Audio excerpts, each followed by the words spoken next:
there. Subscribe to my channel. अस्सलाम वालेकुम नाज़रीन, वेलकम टू क्रेज़ी फिज़िक्स नए लेक्चर के साथ मैं मोहम्मद ज़फ़र रहमान। आज का जो लेक्चर है वो है डायमेंशंस के बारे में। फर्स्ट ईयर फिज़िक्स का जो काफ़ी इम्पोर्टेंट टॉपिक है फर्स्ट चैप्टर का वो है डायमेंशंस। डायमेंशंस क्या होती हैं? डायमेंशन के बारे में अगर थोड़ी सी बात करें, dimension is just a representation, एक रिप्रेजेंटेशन है किस चीज़ की? फिज़िकल क्वांटिटीज़ की। कि फिजिकल क्वांटिटी को हम कैसे शो, इसलिए इसकी डिफिनीशन हम सिंपल कर सकते हैं। It is just an expression of base physical quantities from which it is derived. जिससे इक्वेशन डिराइव्ड हुई है उसी की जो है हमारे पास ये रिप्रेजेंटेशन है बेस फिजिकल क्वांटिटीज़ की। तो इसका तरीका हम देखते हैं कि भाई कैसे हम इक्वेशन को जो है वो रिप्रेजेंट कर सकते हैं यूजिंग डायमेंशन। सपोज़ मेरे पास लेंथ है, तो लेंथ अगर है तो लेंथ को मैं कैसे शो करूँगा? ठीक है, लेंथ हमारे पास बेस फिजिकल क्वांटिटी से ताल्लुक़ रखती है, इसको हम शो करेंगे स्क्वायर ब्रैकेट में बंद कर देंगे और कैपिटल लेटर से शो करेंगे। लेकिन लेंथ को मैंने एल इसकी कैपिटल लेटर से शो किया और स्क्वायर ब्रैकेट में ये इसकी रिप्रेजेंटेशन है। लेंथ को हम ऐसे शो करेंगे। अगर हम शो कर रहे हैं सपोज़ मास को, तो मास हमारे पास कैपिटल एम और स्क्वायर ब्रैकेट में इस तरफ बंद हो जाएगा। तो चूँकि हमारे पास यूनिट इन्हीं जो है बेस से बनी हुई हैं, तो इसलिए जो है हमारे पास उनकी यूनिट्स में उनकी जो डेरिवेशन है उनको हम ऐसे इजीली डिराइव कर सकते हैं। तो बहुत आसान है इस लिहाज से। ठीक है, सपोज़ अगर मैं किसी नॉर्मल क्वांटिटी ले लेते हैं, कोई डिराइव यूनिट ले, सपोज स्पीड की बात करते हैं, तो स्पीड हमारे पास है v इज़ इक्वल टू इनके डिस्टेंस बाय टाइम है, distance divided by time. Distance by time हमारे पास स्पीड को ज़ाहिर कर रहा है, लेकिन डिस्टेंस जो है वो लेंथ से यानी के ताल्लुक़ है उसका, तो इसकी डायमेंशन हमारे पास l हो जाएगी और टाइम हमारे पास की डायमेंशन हमारे पास क्या हो जाएगी? t। तो इसको हम ऐसे लिख सकते हैं lt-1, ये इसकी डायमेंशन आ जाएगी। ठीक है, तो ये हमारे पास किस चीज़ की डायमेंशन होगी? स्पीड की। तो जिस तरह अगर ये डायमेंशन आपके सामने आएगी तो आपको पता चलेगा कि स्पीड की डायमेंशन है। ठीक है, तो इस तरह हम जो है आसानी से डायमेंशन जो है वो ईज़िली निकाल सकते हैं। तो अब यानी कि हमारा मसला ये है कि कैसे हमें पता चलेगा कि हम जो है वो डायमेंशन जो है वो कैसे मालूम करें। बिकॉज हमारे पास बहुत सारे फार्मूले हैं, उन सब की डायमेंशन को याद रखना पॉसिबल नहीं है। इसमें बहुत सारे ऐसे फार्मूले भी हैं जिनके बहुत ऐसी टर्म्स भी हैं जिनकी जो डायमेंशन है वो एक जैसी हैं, आई मीन सीधे जिनकी जो है यूनिट एक जैसी हैं। तो उनकी डायमेंशन को कैसे याद रखा जाए, तो इसके लिए एक सिंपल सा तरीका मैं बताऊँगा कि अगर हम डायमेंशन यूनिट से निकालें तो ये ज़्यादा तेज़ है बनिस्बत किसी भी और चीज़ से निकालने की। लेकिन इसके लिए मैं एक एग्जांपल लेता हूँ। एग्जांपल ये है कि अगर मैं फ़ोर्स की डायमेंशन मालूम कर रही हूँ हमें F is equal to ma, तो उसके लिए अगर मैं मास की डायमेंशन पुट करूँ कि भाई मास की तो हमारे पास कैपिटल M आ गया। अब एक्सेलरेशन की डायमेंशन मुझे मालूम नहीं है, तो फिर एक्सेलरेशन का फार्मूला मालूम करो कि वो तो हमारे पास v/t है, फिर v का हमारे पास मालूम करो। तो इतना टाइम हमारे पास नहीं होता है किस चीज़ में, जब हम इन्हीं के बात कर रहे होते हैं फिजिक्स क्वांटिटी में, MCQs में हम बात कर रहे हैं। तो MCQs में हम जो है MCQs कर रहे होते हैं, टाइम इतना नहीं होता है कि मैं इतना टाइम स्पेंड करूं कि मुझे मालूम करना पड़े कि भाई यार मैं इसका फार्मूला क्या है, इसका फार्मूला क्या है, इसकी A का फार्मूला मालूम करो कि वो v/t है, और फिर v का फार्मूला करो मालूम करो कि वो s/t है, फिर इसकी अलग डायमेंशन मालूम करो, इसकी मालूम करो, यानी कि इसकी मालूम करके यहाँ पुट कर दो और फिर यहाँ आगे पुट करो। तो बहरहाल अगर सपोज़ यहाँ से पुट करें भी तो हमारे पास जो v है, v की हमारे पास डायमेंशन आएगी lt-1, यानी कि डिस्टेंस है बाय टाइम t ऊपर चला जाएगा t-1। इस lt को यहाँ पुट कर देंगे तो a की डायमेंशन आ जाएगी lt-1 डिवाइड बाई TSA। तो हमारे पास आ जाएगी a is equal to lt-2, ये डायमेंशन आ जाएगी a की। तो इसको मैं यहाँ पुट कर सकता हूँ lt-2, तो ये हमारे पास फोर्स की डायमेंशन। तो कितना टाइम लगा इसको सॉल्व करने में। लेकिन अगर इसकी जगह मैं आपको इससे तरीका बता दूँ कि आपका MCQs करते वक्त ईटा के टेस्ट में आपका टाइम भी बहुत कम लगे और आप जल्दी से इसको सॉल्व भी कर पाएँ, तो इससे बेहतर और क्या होगा। तो इसलिए उसके लिए बेहतरीन तरीका ये है कि अगर मुझे कहा जाए कि फ़ोर्स की डायमेंशन मालूम करो, तो मैं फ़ोर्स की यूनिट ले लूँगा। यूनिट हमारे पास है kg मीटर पर सेकेंड स्क्वायर। kg का ताल्लुक मास से है, लेंथ का ताल्लुक मीटर का ताल्लुक लेंथ से है, डिवाइड बाई सेकेंड का ताल्लुक टाइम से है, तो mlt-2। इतने बड़े झंझट में पढ़ने से ज़्यादा बेहतर है कि मुझे फार्मूला जो है यूनिट मालूम हो, यूनिट से डायरेक्ट कितना टाइम लगा आपके सामने मुझे इसको सॉल्व करने में, बहुत कम। तो इस तरह मैं आसानी से जो है वो किसी भी फ़िज़िकल क्वांटिटी की जो डायमेंशन है वो बहुत आसानी से मालूम कर सकता हूँ। ये हमारे पास फ़ायदा भी बहुत ज़्यादा है, टाइम भी इसमें कम जो है वो कंज्यूम होता है। तो अच्छा मेरे पास पॉइंट ये है कि मैं जो है ईज़िली जो है वो यूनिट से, तो जितनी आपको यूनिट्स याद होंगी तो यूनिट से डायमेंशन निकालना बहुत आसान है। तो आपका टाइम भी बच जाता है और बहुत आसानी से जो है आप डायमेंशन मालूम भी कर लेते हो। अच्छा, ये तो हमारे पास डायमेंशन हो गए। अब डायमेंशन की कुछ हमारे पास टाइप्स हैं। फ़र्स्ट ऑफ़ ऑल याद रखना है कि जिन जिन क्वांटिटीज़ की यूनिट होती हैं उनकी डायमेंशन भी होती हैं, जिनकी यूनिट नहीं है उनकी डायमेंशन नहीं है, बस बात ख़त्म। ठीक है, उसमें सोचने की ज़रूरत ही नहीं है। बहुत सारी चीज़ें हैं जिनकी यूनिट हैं, बहुत सारी चीज़ें जिनकी यूनिट नहीं है। तो हमारे पास फ़िज़िक्स में या मैथ्स में हमारे पास दो चीज़ें हम पढ़ते हैं, एक होता है वेरिएबल, एक होता है कांस्टेंट। वेरिएबल इसकी वैल्यू चेंज होती रहती है, कांस्टेंट जो इसकी वैल्यू हमारे पास जो है सेम रहती है। तो कुछ ऐसे कांस्टेंट भी हमारे पास हैं जिनकी वैल्यू तो कांस्टेंट है लेकिन उनमें यूनिट्स होती हैं, और कुछ ऐसी भी हमारे पास हैं यानी कि जो कि यूनिट ही नहीं है और वो भी हैं, कांस्टेंट भी हैं। और कुछ ऐसी वेरिएबल भी हमारे पास हैं जिनकी हमारे पास यूनिट होती हैं और वो चेंज होती रहती हैं, और कुछ ऐसी वेरिएबल भी हमारे पास हैं जिनकी यूनिट ही नहीं है। तो देखते हैं हमारे पास ऐसे कौन सी आती है। सबसे पहले बात करते हैं डायमेंशनल वेरिएबल्स के बारे में।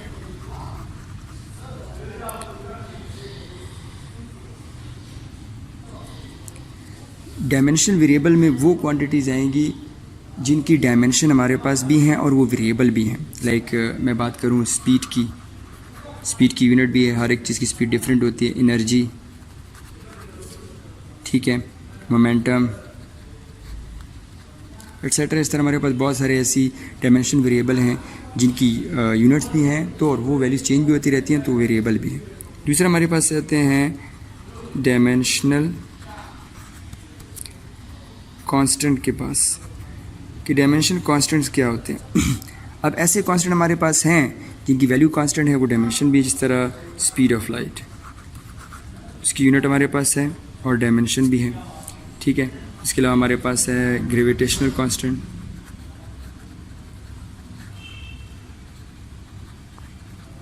ठीक है। इस तरह और भी हमारे पास डायमेंशन, प्लैंक्स कांस्टेंट हो गया। तो हमारे पास ऐसी डायमेंशन है जिनकी यूनिट हैं और ये कांस्टेंट भी हैं, तो इनकी डायमेंशन भी हो गई। अब कुछ ऐसी भी हैं हमारे पास जो डायमेंशन लेस हैं, डायमेंशन लेस वेरिएबल्स। ऐसी वेरिएबल जिनकी डायमेंशन नहीं है लेकिन वो चेंज होती रहती हैं, जैसे कि हम बात करें रिफ्रैक्टिव इंडेक्स की, ठीक है, रिफ्रैक्टिव इंडेक्स की बात करते हैं। इसके अलावा अगर हम बात करें कोफिशिएंट ऑफ फ्रैक्शन हो गया,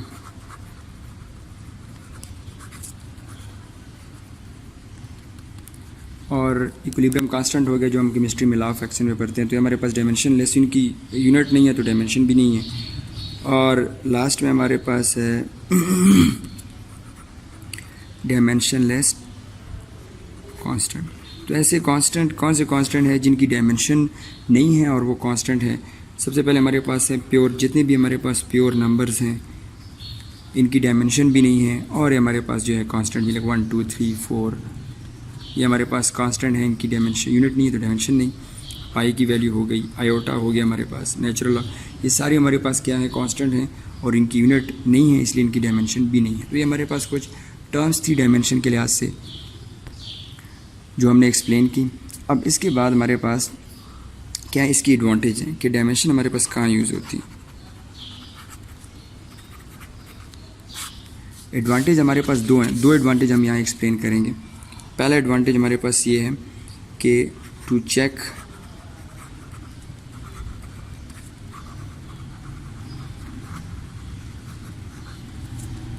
द होमोजेनिटी ऑफ इक्वेशन, एक ये, और दूसरा हमारे पास ये है टू डिराइव पॉसिबल फार्मूला, ठीक है। किसी भी इक्वेशन की होमोजेनिटी चेक करने के लिए, होमोजेनिटी का मतलब है कि हमें ये चेक करना होता है कि जो है जो इक्वेशन हमें दी गई है वो दोनों तरफ उसकी डायमेंशन सेम आ रही है या नहीं आ रही। तो पहली बात यह है कि जितनी भी इक्वेशन है सारी हमारे पास डायमेंशनली कंसिस्टेंट है, यानी कि उनकी दोनों तरफ जो है वो डायमेंशन सेम आती है, क्योंकि कोई भी इक्वेशन हमारे पास ऐसी हो ही नहीं सकती कि जिनकी डायमेंशन यूनिट डायमेंशन का मतलब यूनिट दोनों तरफ सेम ना हो। यूनिट दोनों तरफ सेम है तो उनकी डायमेंशन दोनों तरफ सेम नहीं हो सकती। डायमेंशन हमारे पास मस्ट दोनों तरफ उसकी सेम होगी, ठीक है। तो एक तो ये हो गया। दूसरा हमारे पास कोई पॉसिबल फार्मूला हम उसी इन्हीं के डिराइव कर सकते हैं। हम यहाँ एक दो फार्मूले डिराइव करेंगे तो आपको पता चलेगा कैसे फार्मूला डिराइव कर सकते हैं। जो मेथड हम यहाँ फॉलो करेंगे वही मेथड जो आप फॉलो करेंगे तो इससे जो है ना हम डायमेंशन फाइंड आउट कर सकते हैं। तो सबसे पहले हम होमोजेनिटी की तरफ आते हैं कि भाई होमोजेनिटी कैसे हम फाइंड आउट कर सकते हैं। अच्छा, तो पहला पॉइंट हमारे पास है कि हम होमोजेनिटी कैसे डिराइव करें। उसके लिए हमारे पास सिंपल पॉइंट ये कि सबसे पहले अगर सपोज मेरे पास एक फार्मूला है S is equal to VIT plus half AT square, इसके बारे में कहा जाए कि इसकी होमोजेनिटी मालूम करो, ये मालूम करो कि डायमेंशनली कंसिस्टेंट है या नहीं है। तो उसके लिए हम पहले क्या करेंगे, लेफ़्ट हैंड साइड ले लेंगे। लेफ़्ट हैंड साइड में सिर्फ हमारे पास S आता है, S की जो डायमेंशन है वो हमारे पास क्या है, L, यानी कि डिस्टेंस है तो L हमारे पास इसकी डायमेंशन है। राइट हैंड साइड पे आ जाते हैं। राइट हैंड साइड पे हमारे पास है VIT plus half AT square. Constant से हमारा कोई लेना देना नहीं है। V की जगह अपनी डायमेंशन पुट करें, V की डायमेंशन है LT माइनस 1, T की डायमेंशन T हो गई प्लस 1/2। A हमारे पास एक्सेलरेशन है LT माइनस 2, इसकी डायमेंशन है, बाद में निकाल भी सकते हो, और T स्क्वायर की डायमेंशन ऐसे आ जाएगी। अब आपके सामने ये दोनों की डायमेंशन ये कट रही है, T माइनस 1 और T माइनस 2 और T, ये भी आपस में कट रही हैं। तो मेरे पास आ गया कि L प्लस 1/2 इंटू L, तो इससे हमारे पास आता है 3/2 इंटू L। तो अगर देखें कांस्टेंट से मेरा कोई काम नहीं, इसकी तो डायमेंशन ही नहीं है हमारे पास। ये डायमेंशन इसकी, यानी कि इसकी राइट साइड भी डायमेंशन L आ गई है, लेफ्ट साइड भी डायमेंशन ये थी, तो दोनों आपस में लेफ्ट हैंड साइड और राइट हैंड साइड आपस में बराबर आ गए। तो हम कह सकते हैं कि ये इक्वेशन जो है ये डायमेंशनली कंसिस्टेंट है। इसी तरह अगर is equal to MC square या कोई और इक्वेशन आप इसे चेकआउट करना चाहते हो तो वो भी आप कर सकते हो, बहुत ईजी है। आपने देखा कोई बहुत ईजी जो है ना, इसको डायमेंशन इसकी मालूम करना है। दूसरा पॉइंट हमारे पास है टू डिराइव पॉसिबल फार्मूला। ये डिराइव करने के लिए आपको खुद दिया गया होगा कि कौन कौन सी चीज़ें जो हैं वो यहाँ डिपेंड कर रही हैं। सपोज़ मैं यहाँ एग्जांपल लेता हूँ कि हमें दिया गया है कि टाइम पीरियड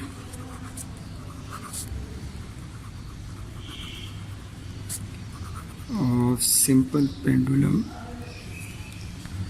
डिपेंड्स अपॉन, किस चीज़ पे डिपेंड कर रही है हमें दिया गया होगा कि लेंथ पे डिपेंड हो रहा है भाई।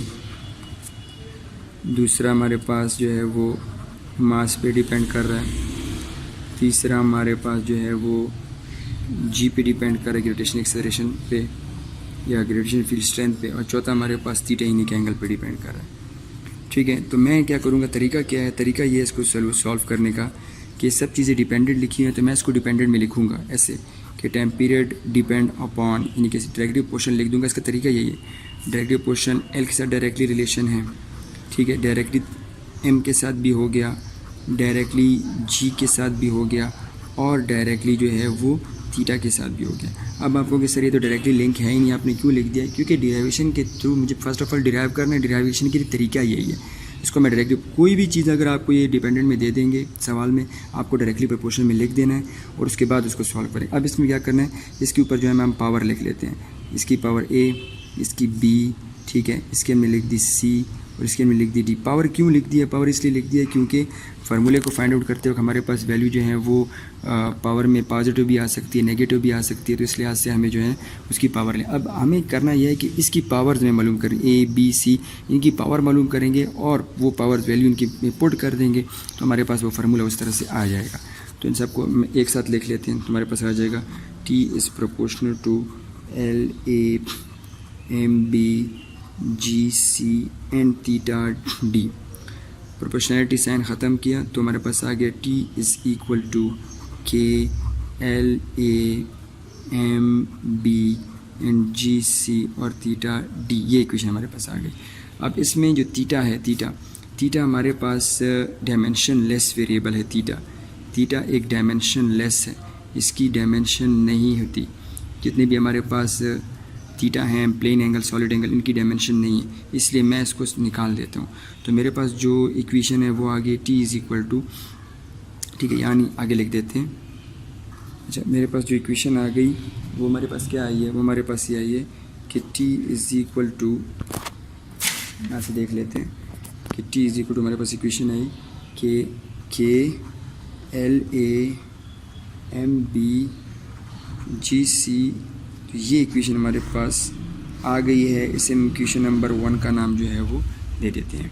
अब हमने A B C की वैल्यू मालूम करनी है और यहाँ पुट करनी है। मालूम कैसे करनी है, इसी इक्वेशन में के तो कांस्टेंट है, इससे हमारा कोई लेना देना नहीं है, तो इस इक्वेशन में लेफ्ट हैंड साइड अपनी अपनी डायमेंशन पुट कर देते हैं। ठीक है, लेफ्ट और right hand. Left hand side पे मैंने डायमेंशन पुट की T की T, और L की डायमेंशन हमने L पुट की, ऊपर अपनी पावर लगा दी, एम की डायमेंशन एम हो गई मास की ऊपर में, कुछ लोग इस एम को मीटर मान के यानी कि मास मान लेते हैं यूनिट में, तो इसको नहीं, ऐसी गलती नहीं करनी चाहिए। यूनिट, जो कि मैंने आपको कहा है कि यूनिट से डायमेंशन निकालनी है, तो वहाँ आपने एम की मास नहीं है, एम हमारे पास मीटर है, वहाँ यहाँ हमारे पास एम मास है।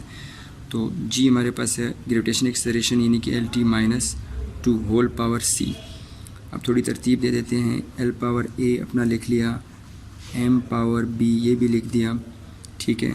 L c पावर यहाँ भी है और -2 पे भी c की पावर आ गई। अब इन दोनों की बेस सेम है तो एक ले लें, तो a प्लस c ये L हो जाएगा, m हमारे पास आ गया mb।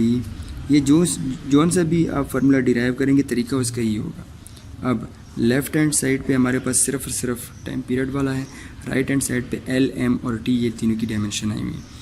अब चूँकि हमने पहले हम सवाल पढ़ा, यानी कि ऐसे हमने मैथ्स में सवाल पढ़े जैसे हम इसका कोफिशिएंट हम बराबर ले लिया करते थे, ठीक है, बेस सेम था तो उसके हम पावर बराबर ले लिया करते थे।